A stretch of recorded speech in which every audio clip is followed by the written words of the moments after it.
Welcome to Greenhouse Grower to Grower, the podcast where we talk to growers from across the greenhouse industry about market trends, innovation, their biggest challenges and opportunities, and more. I'm Brian Sparks, editor of Greenhouse Grower. Hey everyone, we are about halfway through 2024, which means we are past the peak spring season for many of you listening. So we thought it'd be a good time to take a look back at where we've been so far this year, and then also to look ahead through the rest of the year, especially with Cultivate 2024 coming up right around the corner here. So today it's not going to be me interviewing a grower. Instead, I'm going to be sitting in the podcast hot seat along with my colleague, Greenhouse Grower Senior Editor, Julie Hewlett. Julie, welcome. Thanks, Brian. I'm always happy to make an appearance on the podcast. We've had a lot of really interesting things coming out lately, especially as you mentioned, at the end of the spring season. And hopefully by now, everyone's had a chance to take a look at Greenhouse Growers May issue, which is always focused on our top 100 growers. So can you tell us a little bit more about some of the highlights from that survey this year? Yeah, so we knew this was going to be an interesting year. So, in fact, I just gave a presentation this morning to some other folks within our company, Meister Media Worldwide, talking about some of the key findings that we saw. If you look back at last year, when we talked to growers, we didn't see necessarily a lot of growth in square footage size. And there were really two reasons for that. There were a lot of growers telling us that, there were still some lingering supply chain issues that were affecting the possibility of expansion. And there were also a few lingering questions on, the consumers that we had gained through the pandemic and whether they were going to stick around. But a lot of growers last year at this time did tell us, watch out for coming years because there was potential for growth, if not significant growth, as some of those issues started to ease. And sure enough, as we got into this year, I think that that's exactly what happened. So, as we did this year's top 100 survey, we saw a good percentage of our top 100 community of growers adding square footage throughout the course of this year, and in some cases making a few acquisitions within the industry. What we did not anticipate, and we've talked a lot about through this year, and including past episodes of this podcast, was the high number of big and long-standing companies in this industry going out of business for a wide range of reasons. You talk to some folks, and it's local labor and minimum wage challenges, energy costs, production costs, issues in dealing with some of your lending institutions. But the biggest one that we saw was, a lot of, especially family-run companies, the lack of a succession plan, the lack of having somebody to be able to come in and take ownership of the company when the owner decides it's time to retire. So, we've responded to that at Greenhouse Grower in quite a few different ways. As Julie mentioned, we devoted our entire May issue to the top 100 survey and looked at some of the responses we got from the survey, asking growers, in some cases, how they stayed resilient despite some of these challenging market conditions. All that info is online, greenhousegrower.com, and we are in the process too of putting together a white paper that's going to be not just to look at this year's survey responses, but more of a 5-year overview, starting with 2020, and kind of seeing how the industry has evolved, with the COVID-19 pandemic and up to where we are today. So you can watch for that to be available on our website in a couple of weeks here. But that's one of the big things that we saw as we got into this year. Julie, I know you've been on the road quite a bit, starting in late March with California spring trials, and then more recently, heading down to the Southeast for the Southern Garden Tour. Can you kind of talk about, what are some of the key insights and takeaways from either of those trips that you made? Of course. Yeah, I've definitely been on the road a lot lately, but it's okay. There've been lots of great things to see. California Spring Trials is always really interesting to me because you have that opportunity to talk one-on-one with the people who are actually breeding the plants. I think a lot of the time we hear more from like the marketing side or the product management side, and obviously they understand very well what is going on with the plants and how they'll perform in the garden and in the greenhouse. But I also like hearing from the breeders themselves to see like what environment this plant was bred in, what their goals were, what traits they were trying to select for. And I think what I heard the most of at CAST this time around was probably disease resistance was one thing. and also a lot of trying to make a series more uniform. So I've heard that sometimes growers, well, pretty often, growers will get like a one color from one breeder and one color from another breeder because each of them performs a little bit differently, and they're looking for the best of all of them, all the colors, so that they can grow a complete set. But breeders are focusing more on making a series that is uniform and each color performs the same way, so that that makes it kind of more efficient for the growers and their production practices. They don't have to change the amount of PGRs and the amount of fertilizer and things like that for each variety that they're growing. So just a lot of uniformity and consistency in that sense. It's always great to go on that trip with Alan Armitage too, because he's able to make connections that I might not necessarily have made on my own because he knows so many people, all the breeders and the researchers and growers, you know. And then I was more recently on the Southern Garden tour and started down in Auburn at Young's Plant Farm. And Penny Merritt Price took me around the trial garden and showed me what were some especially interesting like things that were performing well. And you can just tell at that garden how well they take care of everything because that far south, it was just so hot and so humid, and it had been up Mm, until this point, and everything was just blooming beautifully. It was really, really difficult to even find anything that didn't look fabulous. wow. And one thing that they had at that trial too, they had like a landscape setting kind of in the back of the trial garden, rather than just having the rows where you're doing like comparison trials, like a lot of trial gardens do. They had the landscape set up to show more what like a consumer would actually do with the plants, how you would Mhm. arrange them, and what that looked like. So I thought that was interesting. And then, of course, made a stop at University of Georgia too, and they had a lot of cool things going on. And I had dinner with Alan while I was in town in Athens, and then wrapped up the tour at Metrolina. And I knew that it would be big because it's Metrolina, but I didn't think that there'd be so many levels. Like there were multiple levels of the trial garden, and it just went on forever and ever. But they had a lot of cool things going on too. I had Mark Ulanich take me around and give me a couple of highlights, and I got a tour of the greenhouse operation while I was there as well, Nice. which was awesome just to see like all the automation that they have going on. I know that we write about it and you know we interview people, but to see it in person, it's just a whole different experience. I've done a lot of coverage from both of those trips. So Alan and I have the videos from Cast on YouTube on the Greenhouse Grower YouTube channel. And then I have articles and slideshows from Cast and the Southern Garden Tour on greenhousegrower.com. Yeah. So make sure to check out both of those. Well, and speaking of YouTube and some of our cast coverage there, this is also these experiences kind of kicked off a series that you and Alan have been working on. And I love that the approach that you guys take, and you can talk a bit more about it, but it's, basically almost, I don't want to say stump Alan, but it's kind of like that, where you bring a couple of new varieties or plant categories to the table and get his thoughts on it. Can you talk more about that? Yeah, of course. That's on YouTube on Shop Talk. And once we start the videos, Alan always brings up that it's kind of like stump the chump to see how it goes, because I always bring up one annual, one perennial, and one shrub, and I don't give him like my ideas beforehand or anything. It's a surprise to him every time. And I just bring it up and I'm like, "Hey, what do you think about this one? Like how's the garden performance? What zones does it do well in? How do consumers like it? How do growers like it?"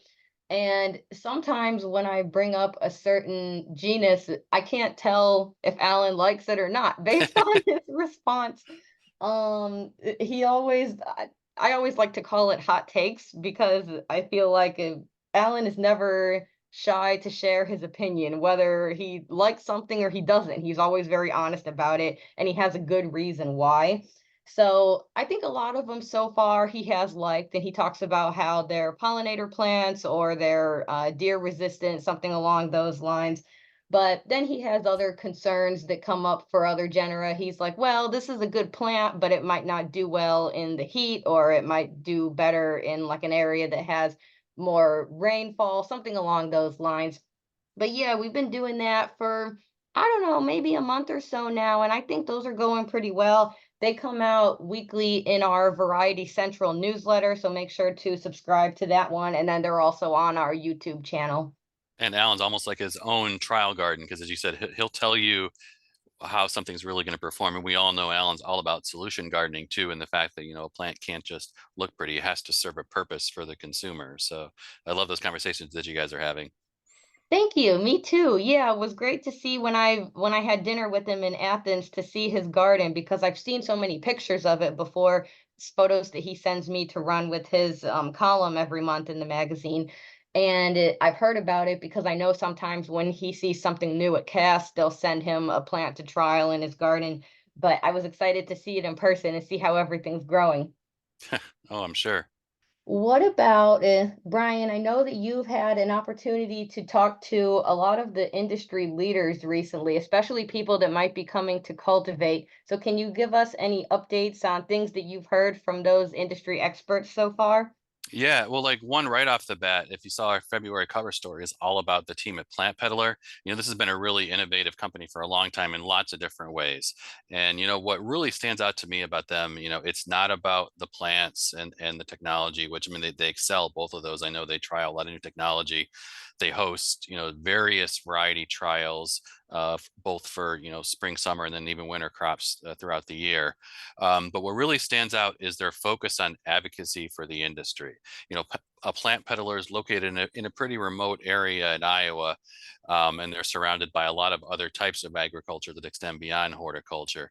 And despite that, they've really been able to, make a name in the state, not just for themselves, but for the whole industry of horticulture.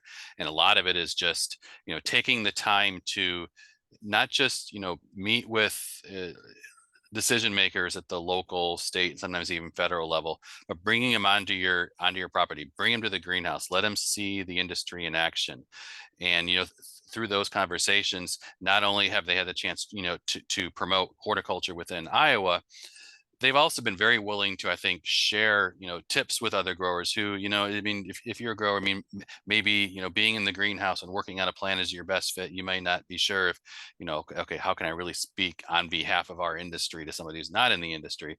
They do a great job of walking you through that process. Mike Gooder, who runs Plant Peddler, has been through that process for a long time. And he's been more than willing throughout the years to, whether it's through live presentations, he'll be giving a talk at Cultivate this year, but on webinars and any other instances that he can, really a chance to share with growers about why advocacy is so important and how you can take the steps to make it a priority, when it might not necessarily be part of your wheelhouse. Um, so that was earlier this year. More recently, I had the chance to talk with a lot of chairs from horticulture departments at universities across the country. So, that kind of started with sort of revamped our editorial advisory board at the beginning of this year. So we were having a conference call in early February, just kind of talking through some of the, more high level issues affecting the industry and where we should be spending a lot of our time and energy on. And one of the things that came up there was, there's this myth that there just aren't a lot of new people coming into the industry. But, when you look at what's happening at the university level, we were hearing that a lot of horticulture departments we're seeing increased enrollment, especially over the past few years, sort of mirroring, I think, what's happened on the consumer side. As consumers becoming more interested in gardening, I think people are slowly starting to look at this industry as a career. So, as we were talking about this, we had realized that, at Cultivate this year, there's going to be a panel of chairs of these departments who are going to be meeting to kind of talk through a lot of this.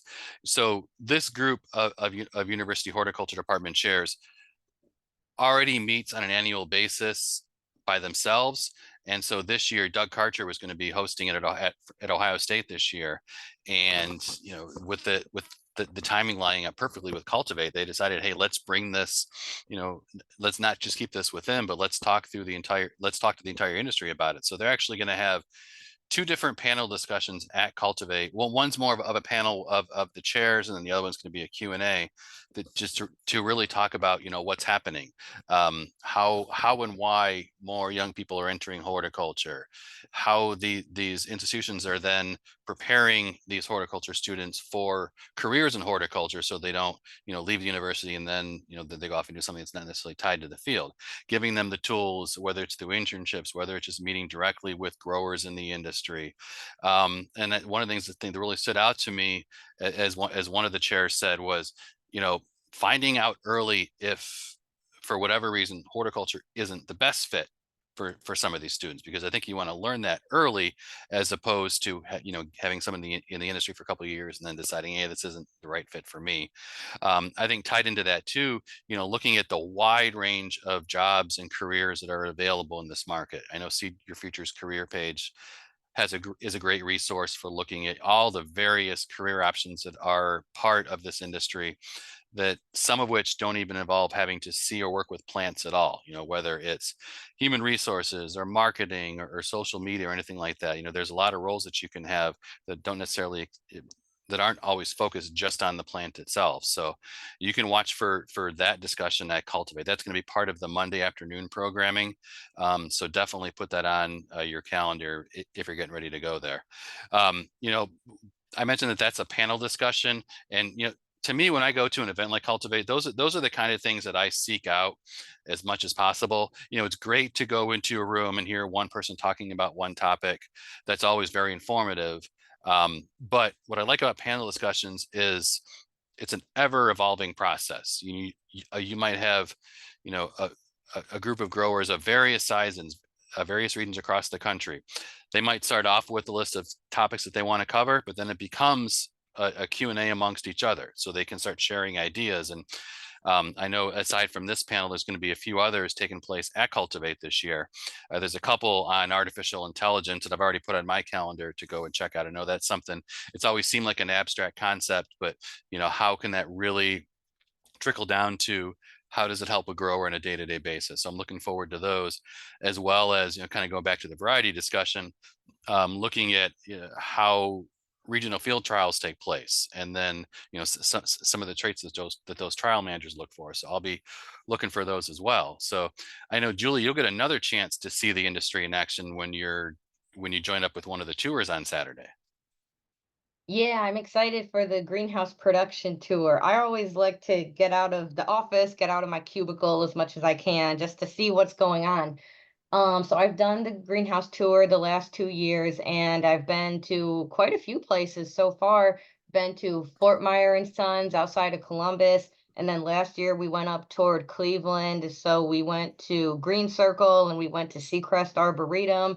And then this year it looks like we're going a little bit farther south. There are 3 stops planned. So we'll make a stop at Stockslager's Greenhouse and Garden Center and Tri-State Foliage and Kruger Maddox greenhouses. And I haven't been to any of those, but they all seem like their focus is a little bit different. So I'm excited to take a look. And again, it's just an up close in person opportunity to talk to the growers that are giving the tour and ask them questions and see what type of lighting they're using and what type of irrigation systems they've employed, and ask about what works well and what doesn't and how they're changing it. I always come up with new ideas for stories to put on our editorial calendar from in-person visits, because I notice things that I wouldn't have ever even thought about before, like if I see that somebody's using, like at Fort Myers and Sons, we saw that they were using soil moisture sensors, and I thought that that was so cool. So of course that generates more questions in my mind. So I'm always excited to go on the greenhouse tour and just see what's going on and get like a closer look at what's happening and what we can cover as a magazine and as a brand that would really be helpful information to these growers. Yeah, absolutely. Yeah, that's always one of my favorites, one of my highlights for Cultivate. I know that they're offering a lot of opportunities to learn about business management this year as well. Brian, can you tell us a little bit more about that? Yeah, and I know a lot of that kicks off on Saturday with there's a great forecasting workshop that's going to be taking place. John Beaufort at Advanced Grower Solutions and then Ken Lane at Hathaway and Lane are going to be talking about the importance of forecasting, and that extends into quite a few more discussions on HR management, how to bring in the right people and how to retain the right people, different training techniques that you can follow. Going back to the succession planning, angle, on Monday afternoon. So Greenhouse Grower has recently partnered with Pivot Point Business Solutions on a survey that they've done that kind of looks at where the industry currently stands in terms of succession planning. Are we prepared to be able to pass a lot of these family businesses on to the next generation? And in what format does that take? Is it going to another family member? Is it going to somebody who's outside the company, or is there another option that the growers are taking? So that's going to be on Monday afternoon. And I do want to call out the state of the industry keynote on Monday morning. To be able to, it's an early start to what is a long day, and it follows another that the previous long day. But it's a great chance to start off the morning with a look at with the American Hort team at what's happening in the industry right now. Ken Fisher at American Hort always starts that off with his overview. Matt Micah at American Hort is going to look at things from more of a policy legislative standpoint. And then boy, Charlie Hall's economic forecast. And I'm one of those people that if I see something related to economics on an agenda, I start to turn away.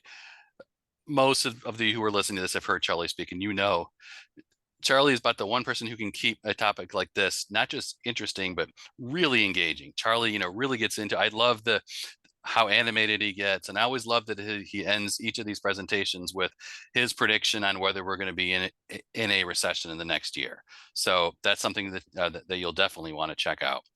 Another highlight is the Women in Horticulture luncheon that you're going to be attending, Julie. Can you kind of talk about that a little bit? Yes, I know that I already said I was excited about the greenhouse production tour, but I'm also excited about the Women in Hort luncheon. There are lots of things that Cultivate to be excited about. Yeah. Um, so the luncheon, I've gone to it the last 2 years, and I like it for a couple of reasons. It's just a good networking opportunity to meet it is mostly women, not completely women that attend it, but to meet women that are working in the industry, especially as a newer, younger person. I always appreciate those opportunities to connect and pass around your business card and things like that. But I'm mostly excited for the speaker this year. It's Geneva McNeil, and she owns her own consulting, like leadership consulting firm. Previously, she worked at Metrolina Greenhouses in like training and development. And I have interviewed so many people so far in my career, but really, she's one of the people that you can tell how passionate she is about the work that she does just in like the first couple minutes of the conversation. She loves taking someone that's like new to a job and really figuring out how is the best way that you work, how's the best way that you communicate based on your skills, how can you thrive here? What can we do to support you? And I think that a lot of industries haven't really focused on that aspect very much. They're just looking to recruit people and train them how to do their job. But to take it to that next level of how do you make the person really feel valued? How do you make sure that you're taking advantage of the skills that they're bringing to the table rather than just teaching them like, here's this assignment and here's how you're going to complete it, you know? Yeah. I think that that's just kind of a new topic to horticulture and to a lot of other industries, and that she is very excited to talk about and really, really good at. So I'm excited to hear more from her and just see what topics she brings to the table, and then also to hear how other people at the table at my table at the Women in Hort luncheon respond to it. Because the last couple of years, either the speaker will have the audience engage a little bit with like small group conversations or a Q&A at the end type of thing, or just even if they don't do that, as you're walking out, you're talking about what you just learned and how you like the speaker. So I'm just excited to hear more about like how her message resonates with people, because I really like it, but I don't think a lot of people are very familiar with it yet. So I Hmm. think that this will be a great opportunity to put that message out there just so people are aware, and then they can start figuring out how can we apply this to our business too. Yeah, well, I know the registration is also still open for that. So if you go to American Hort's website and you navigate over to the Cultivate page, you can find information on how to register for that. So, you know, I think I can speak for both of us when I say that one thing that we're particularly excited about, and it's not just because of all the work that's gone into it so far, is our Evening of Excellence event. So that takes place Monday evening.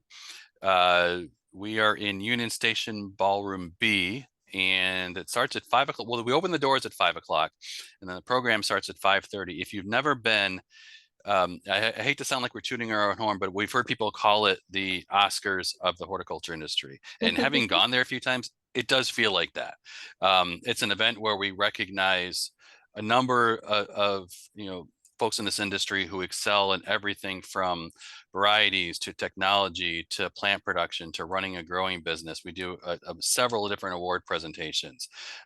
We do a head grower of the year award. We do an operation or a company of the year award, technology of the year award, and then I know Julie, you're highly involved in a lot of the variety awards that we have there. Yes, I sure am. We have the Reader's Choice Award that the industry has already voted on, and it's like online newsletter voting, and then we selected who the winner is. And then we have the Editor's Choice Award and the Industry's Choice Award, and that's based on a committee of people that attend California spring trials and then nominate and vote on a variety that was new this past spring that they thought was especially unique and innovative. And then the Industry Achievement Award too is always noting someone that has made great contributions to the industry, usually but not always someone on the breeding side based on all of their previous work. So there's really a lot of, like Brian mentioned, there's a lot of different types of awards that we give out to recognize all the different sectors of the horticulture industry and all the great work that's going on in each of them. And by the time you listen to this, we will already have posted on greenhousegrower.com who the finalists are for most of the awards. And just like some other award presentations, nobody knows except us who's going to be winning. So if you come to the event, you can be as surprised as everybody else in the room. It's a free event to attend. Like I said, doors open at 5. Program starts at 5:30, and we welcome everybody who wants to join us to be able to just share in excellence across the industry. As we start to wind down, Julie, I want to ask you, when it comes to Cultivate, and then maybe even beyond that, if you'd like, what are you most excited about? What are you most looking forward to as we get through the rest of this year, starting with Cultivate? Well, starting with Cultivate, I think I'm most excited for the not necessarily the planned, but like kind of the random interactions that you have at the event. Like I remember my first year, Brian, I didn't know anybody, so I was walking around the trade show floor with you, and I thought that you would just walk from one place to the next to your destination and then have your meeting and then go somewhere else. But it's so hard to walk across the show floor without seeing a bunch of people that you know, and you have all these kind of little pop-up conversations like, oh, how have you been, what's going on, what's new with your company, how's growing, whatever it is. And I kind of like those because it reminds me that the industry is more than just people that we do interviews with and people that advertise and whatever. It's really a community. It's a network of relationships and people that we really feel like are our friends that we get to see at each of these events. And that's kind of what I look forward to, just like reconnecting with all the people that maybe I haven't seen since Cultivate last year or since Cast or, Yeah. some other event, Biosolutions. So I'm looking forward to that. I'll just catching up with all of my people for sure. Um, and then later in the year, I don't know if you guys have seen my videos at all that I've posted on LinkedIn. If not, please make sure to check them out. But in the spring, breeders started sending me some trial plants, and I had a community garden plot last year that I put them in, but that one did not do as well in the rain as I was hoping it would. Like it wasn't high enough up and then it didn't drain very well. So this year, all of the plants are at my grandma's house because I live in an apartment and I don't really have anywhere to put them, and they have been thriving, and I've been making videos every time I get new varieties in the mail. I have a lot of them in containers, but some in the landscape too. I will say the critters have been a problem. Like I'm trying to find some sort of product that will keep the deer and the squirrels and the chipmunks away and the rabbits. I like them, but I just don't want them eating my flowers. They can go eat somebody else's flowers, but not mine. But that has been so much fun. And it's funny too, just to get my grandma's reactions to them. Oh my goodness. She's 90 years old and she is just so sassy. And you can never get away with anything without her having some sort of little comment about it or some opinion that I didn't ask for. But it's great. It makes it a lot of fun to come over there and plant things and water. And she just sits there and she looks at all the plants from her den because she's got like a sliding glass door out to the patio. So I'm looking forward to seeing how my plants do for the rest of the summer because I have so far invested a lot of time in planting them and getting all my, fertilizer and potting soil and things like that. So far they're doing really well, but I just want to make sure that they continue to thrive throughout the summer and see how they do it with this heat. I know it hasn't been too bad in Cleveland, but the last week it was like 90 Yeah. something every day, and that was a little much for them, but I think that they're bouncing back pretty well. Well, and as I've joked with you, I mean, your grandmother's kind of been like the behind the scenes persons that everybody's going to want to meet at some point. I So know maybe I've been maybe that'll trying to happen. convince her. Well, I'll tell you, just for myself, as far as when looking for a cultivate, as Julie mentioned, it's those organic conversations that tend to be the most valuable. For me, and I've written about this in a couple of recent editorial columns, is again going back to the whole idea of succession planning. So if I'm walking through where all the educational classrooms take place at Cultivate, it's interesting because you could be standing in front of two open doors, and on the one side you're going to have people talking about new technology, and then in the other room you're going to have people talking about the process of uh, succeeding your business from one generation to the next. And I know that room with technology is always going to be much fuller than the other room, and I mean I understand that growers love to see whether it's new technology, whether it's new varieties, anything new, that's going to be something that draws a lot of interest. But, I still go back to the fact that if we don't have the ability to, successfully pass these, actually, well, before we even start talking about passing the business, just addressing some of the more high level issues that are affecting the industry. But, again, if we can't find the tools to help growers pass the business on from one generation to the next or from one owner to the next, all that new technology, all those new varieties aren't going to mean a thing if there isn't a group of growers out there who can, continue to use the technology or to bring these varieties to the consumer. So I'm hoping that, those classrooms with those types of topics tend to get fuller as we go through events like Cultivate.